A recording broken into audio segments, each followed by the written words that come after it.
across the street, and we'll try to move down.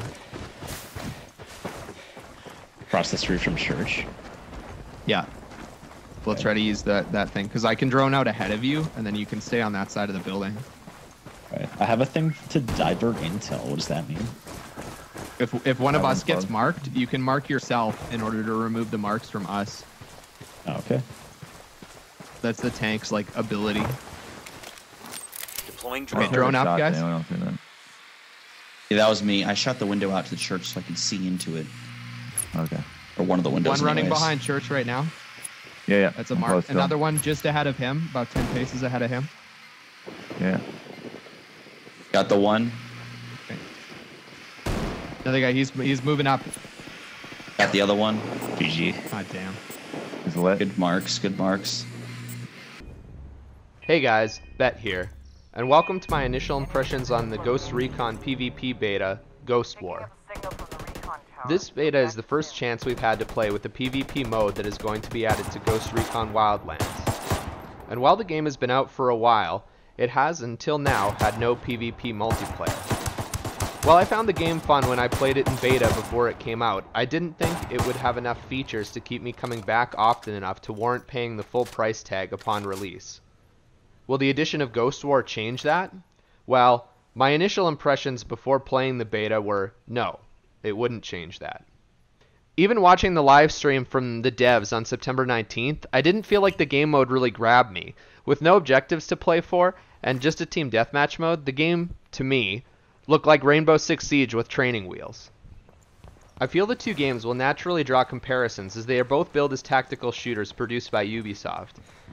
Both involve classes with special abilities, both allow players to use drones to spot the enemy for themselves and teammates, and both games don't allow for respawns, although you can be revived by your teammates. After playing the beta, however, I can gladly say that the game is not a dumbed-down version of Rainbow Six Siege, and feels very much like its own thing. When first seeing the footage of the game being played, I was worried that the drone spotting would make the game too easy and just do all the work for you, as enemies would be lit up like shining beacons on your screen, whether you'd see them yourself or not. While the drones are capable of marking enemies, there are several ways to avoid being spotted, including remaining stationary and in the cover of buildings or foliage.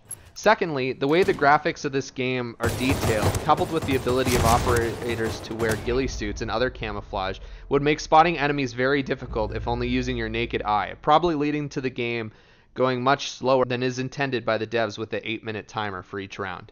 My other primary worry about the game came from the game mode itself. By not having any other objective other than killing the other team, I was worried the game would be oversimplistic and just evolve into a competition of gun skills where strategy didn't matter much. Which can be fine for games that want to have that type of experience, but would take away significantly from the tactical part of the tactical shooter that Ghost Recon is going for. This doesn't happen for two different reasons. The first being, well, that the main objective is to kill the other team. There are other elements of the game that make it a more layered experience. For example, downed teammates can always be revived. This results in an interesting decision in the game, making you have to choose. In a 2v2 situation, do you push the remaining two enemies together, or do you have one of your teammates go and try to revive your two fallen teammates to obtain a man advantage? Is the other team going to revive their teammates? Did they put a trap mine on the body of one of your fallen teammates to kill you when you're going for the revive? This element means that a game can be changed drastically by revives, with some players being revived multiple times and the tide of the battle being turned by whether a revive is successful or is denied by the enemy team. The other reason that the game does not devolve into gunplay, however, is less positive. While the game itself is fun to play and the strategy is definitely rewarding, the gunplay feels far from smooth. While it can be satisfying to pick off an enemy with a sniper from far away, the gunplay of SMGs and other guns that you're forced to use up close felt much less tactical. The awkward way the over-the-shoulder camera reacts in tight spaces, as well as the suppression system, made most of the up-close firefights feel more like luck than anything else, with both parties spraying and praying in the other's general direction until one of them was downed. For a shooter that otherwise felt well put together, this sort of experience rubbed me the wrong way, as it no longer felt like I had won or lost a battle on skill or tactics, but more on dumb luck or how good my connection was. And if I wanted that sort of experience, I'd play the Call of Duty beta again. One thing that did feel tactical and strategic was the class system. The different abilities and kits of the classes made picking the right one a tactical decision. And much like Rainbow Six Siege, each team is limited to only having one of each class. The classes are also pretty varied in their abilities and playstyles, and while there are 3 main categories the classes will fit into, they still felt distinct from one another. Some classes, such as the Point Man, have a passive ability that stops them from being suppressed and gives them slightly more health than other classes. Some other classes have an active ability that must be triggered and is on a cooldown, such as the Scout, who can use a drone that can see enemy movement, making it easier to spot the enemy team.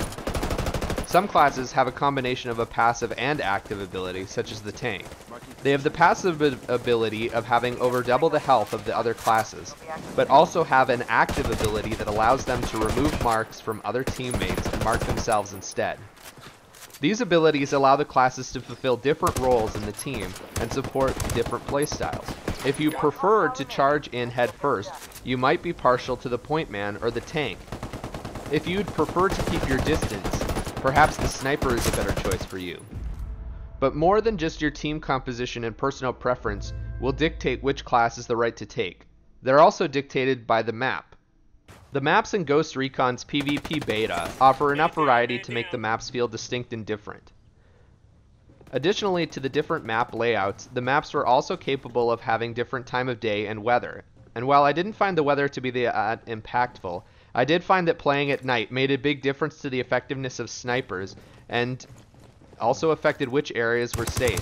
For instance, one map that had a small town along the road in the middle of the map changed quite drastically at night. During the day, the town was the obvious place to go as the buildings provided lots of cover and room for maneuvering. However, at night, the lights around the town made you much easier to spot, and it was more advantageous to stick to the foliage on the outskirts to keep from being seen. The maps would also influence how your team would move through them. Perhaps you would leave your sniper on a hill with Overwatch as the rest of the team pushed forward to the low ground. Or maybe you would have your team flank entirely around one side. Whatever tactics you choose, it was clear that the game really favored a team that was working together. The team play in this game felt very rewarding, whether it was spotting an enemy with your drone to have them immediately taken out by your sniper, or to have your enforcer put down suppressive fire on the enemy, allowing you to revolve a fallen ally. A team that is communicating will have a big advantage over a team that is not. One game over the weekend started for me and my friend as a 2v4 as our other teammates quit during the preparation phase.